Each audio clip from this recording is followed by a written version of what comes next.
শিবির জামাত ইসলামের অসংখ্য নেতা কর্মীদেরকে আপনারা গুম করেছেন। তাদের কফিন কোথায়, তাদের কবর কোথায় এখনো উদ্ধার হয়নি। এই উদ্ধার না হওয়া পর্যন্ত আপনারা দেশের আনাচে কানাচে যেখানে যে অবস্থায় থেকে, আমাকে সেদিন এক রিক্সাওয়ালা বলতেছিল, স্যার আপনাকে একটু চিনি চিনি লাগে। আমি বললাম আপনি একটু চিনি চিনি লাগে, আপনাকে আমি পুরাটাই চিনি, কারণ আপনি আমার দেশের নাগরিক, আপনাকে আমি ভালোবাসি। বলতে স্যার বলেন কি?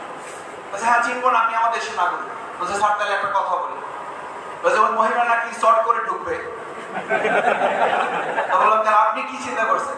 বলছে আমরা রিক্সাওয়ালার এক জায়গায় রাতে ঘুমাই, তো আমরা সিদ্ধান্ত নিচ্ছি ও শর্ট করে ঢুকলে ওরা কট করে ধরবো। সুতরাং যারা শেখ হাসিনা এবং তার দলের দোষরা এখনো বিভিন্ন জায়গায় ঘাপটি মেরে থেকে এই সমস্ত ভিডিও বার্তা এবং গোপন ফলালা পাস করে, এটা তাদের ষড়যন্ত্র। এই ষড়যন্ত্র যারা করছেন, চট করে ঢুকলে কট করে ধরে আপনাদেরকে এই জনগণের আদালতে আইনের কাঠামোর মধ্যে আপনাদের বিচার নিশ্চিত করার অত সহজ মনে করার কোনো কারণ নেই।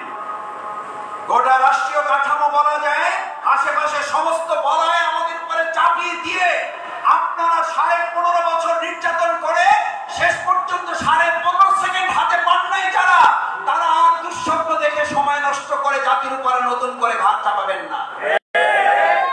আসুন সম্মানিত ধানমন্ডিবাসী, আমাদের এই প্রিয় মাতৃভূমি বাংলাদেশকে নিয়ে এখনো কতিপয় ষড়যন্ত্রকারী, কতিপয় দুষ্কৃতিকারী এখনো বিভিন্ন জায়গায় চাঁদাবাজির নামে বিভিন্ন জায়গায় আমাদের ভাইদেরকে কোথাও কোথাও তাদেরকে চোর সন্দেহে পিটিয়ে হত্যা করা হচ্ছে। আমরা তীব্র নিন্দা এবং প্রতিবাদ জানাই।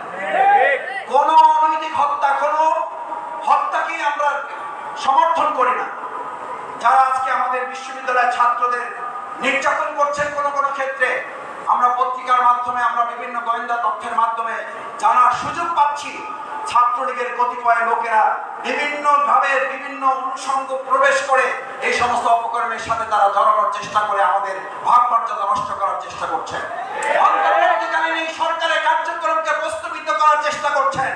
15.5 বছর আপনাদের মোকাবেলা করা হয়েছে। আগামী দিনে গোটা বাংলাদেশের প্রত্যেকটি মুহূর্ত বাংলাদেশ জামাত ইসলামী ছাত্র শিবির জনগণকে সাথে মোকাবেলা হবে ইনশাআল্লাহ। এই মোকাবেলার জন্য আপনাদের প্রস্তুত থাকার উদাত্ত আহ্বান জানিয়ে, বিগত দিনে আপনারা 32 নম্বর যেভাবে মোকাবেলা করেছেন, বিগত দিনে হাতুড়ি লীগ, হেলমেট বাহিনীকে যেভাবে মোকাবেলা করেছেন, সন্ত্রাসীদের গডফাদার স্বরাষ্ট্রমন্ত্রীর নির্দেশনাকে যেভাবে মোকাবেলা করেছেন, ঠিক একই চেতনা নিয়ে বাংলাদেশের আগামী দিনে সর্বোজ্জ্বল ভবিষ্যৎ করার, বাংলাদেশ জামাত ইসলামীর সিদ্ধান্তকে বাস্তবায়ন করার পাহাড়ের দায়িত্ব আমরা আজকে এখান থেকে গ্রহণ করে গেলাম। সেই প্রত্যাশা ব্যক্ত করে আপনাদের প্রতি আগামী দিনে সেই সুন্দর বাংলাদেশ গড়ার কারিগর হিসাবে ভূমিকা পালন করার, এবং আজকে যারা এখানে কর্মীরা এসছেন, আমরা আরো নিজেদেরকে আত্মিক মান উন্নয়নের মাধ্যমে রাষ্ট্র সংস্কারে যাই, নিজের সংস্কার, সেই স্লোগান এখান থেকে নিয়ে আমরা বিদায় নেব। আল্লাহ আমাদের তৌফিক দান করুন। আসসালামু আলাইকুম ওয়া রাহমাতুল্লাহি ওয়া বারাকাতুহু।